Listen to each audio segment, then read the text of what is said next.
I had my producers reach out to Tom Fitton today because there's a story about the Biden administration and how it was involved in the raid of President Trump's Mar-a-Lago home, despite claiming that they weren't involved.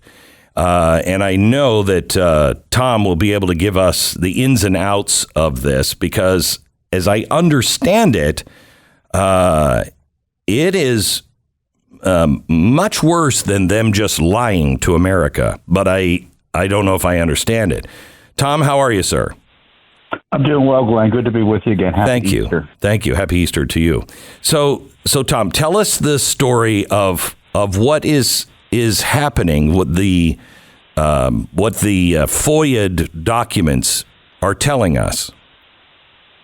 Well, the National Archives have been releasing records about once a month, but withholding about 90% of the records they actually have about the raid on Trump and the attack on Trump over these records issues. And that's because of a Judicial Watch lawsuit.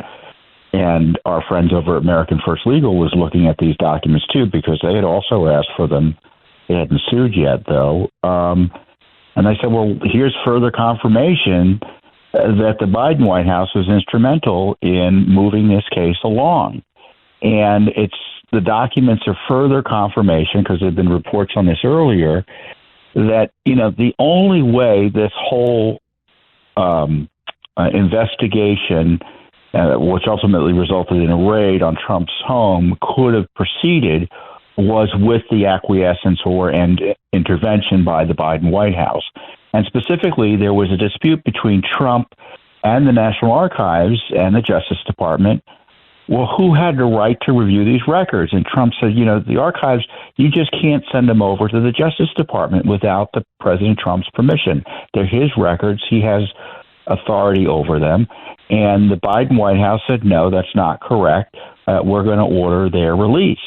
So that was like the key trigger that allowed the Justice Department to get into these records and start creating this fake criminal noise around it that resulted in the raid. And by the way, the raid was objected to by the FBI, and according to other reports, since it's been kind of buried in the last few months, it would never have happened but for the Justice Department Biden political appointee intervening and making it happen over the objections of the FBI. Okay. So the FBI is running away from this.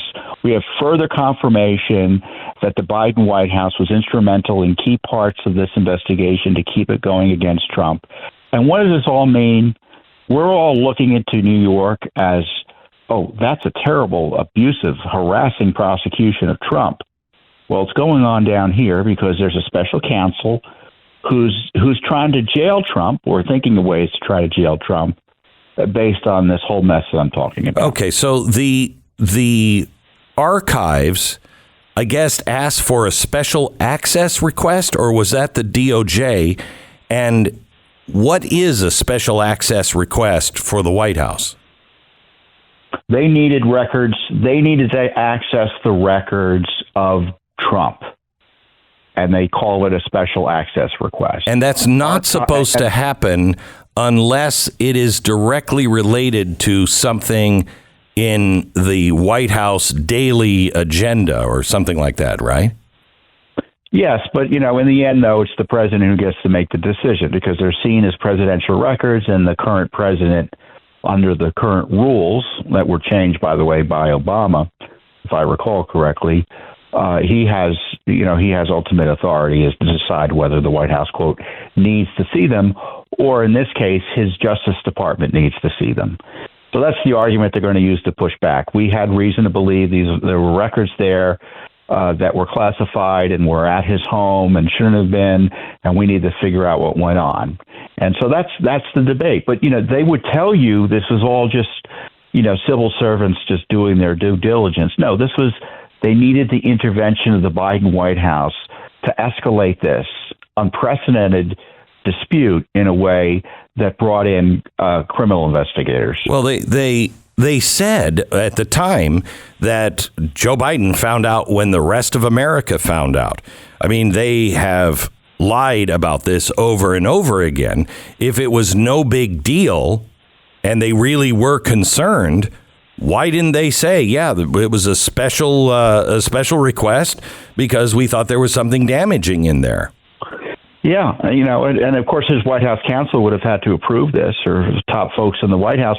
And let me just to make it hopefully more clear to your listeners, until the White House did this was an administrative dispute between the archives and Trump. Trump said, these are my, here are the records. The archive says we got them. And then, they were battling back and forth as to what was in them and what should be reviewed by the Justice Department. And the Biden White House intervened to allow a criminal investigation of Trump by the Justice Department. It wouldn't have happened but for White House intervention. And now we have further confirmation with these FOIA documents that, the archive said, the White House wanted this special access, as we were talking about earlier. Special access means we want the feds to go after Trump. So one other thing on this. Isn't this exactly what the Democrats accused Donald Trump of doing? But there wasn't any evidence in that perfect phone call where Trump calls Zelensky. They accused him of trying to dig up dirt, using his power as president to dig up dirt on somebody that was going to be running against him in the next election. And that was the big scandal. But here we have it. We have the actual evidence. The smoking gun is here. Isn't it the exact same thing that they accused Trump of doing? Yeah, it's smoking guns, because this has previously been known. We have archives confirmation of the White House involvement in escalating this case to a criminal case and a criminal inquiry and an intelligence investigation.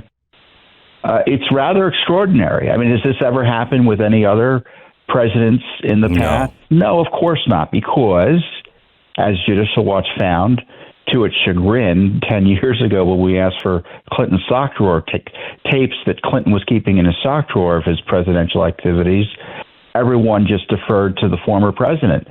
The Justice Department went into court and said, if they have records after they leave office, we presume them to be personal. They did a 180 to go after Trump. I tell you, if it's not going to be Bragg, it's going to be this Justice Department, or it's going to be Fulton County. It's all part of the same piece, which is novel applications of the law that have never been used before to target Trump. And this is what this whole records dispute is about. So, Tom, we have them doing this everywhere. Merrick Garland, he was talking about this under oath in Congress. He lied about all of this. He's lied over and over and over again, and it's verifiable. And yet, nothing happens. What do we do to get our rule of law back? Well, that's the challenge, Glenn, and I would submit that Congress can shut it all down by leveraging restrictions on the abuses and spending money to abuse Trump and other innocents through the debt negotiations. What are we using this debt fight to fight about? Right. Fiscal spending? Well, that's important. But, we could have a balanced budget, but if we're all being thrown in jail for political reasons, it's not going to do us much good in terms of having a Republican form of government.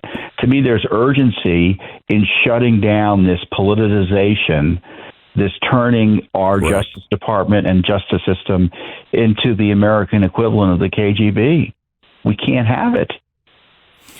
And do you see the movement on Capitol Hill taking this seriously enough to be able to win that budget argument? Well, I see Jordan obviously taking some steps to put pressure on Bragg, but this is, as we were talking about, it's a Justice Department FBI issue as well. And I'm not seeing, maybe you are. No, not. But I haven't heard much noise from the Hill about what they want from the debt negotiations, other than some fiscal restraint, which is good as far as it goes. It may be necessary, but it's far from sufficient given the current crisis. Yeah. Thank you so much, Tom. I appreciate it. I really look to you for guidance on things like this. You have tons of credibility, as does Judicial Watch. So thank you for all you're doing, Tom. Appreciate it. JudicialWatch.org.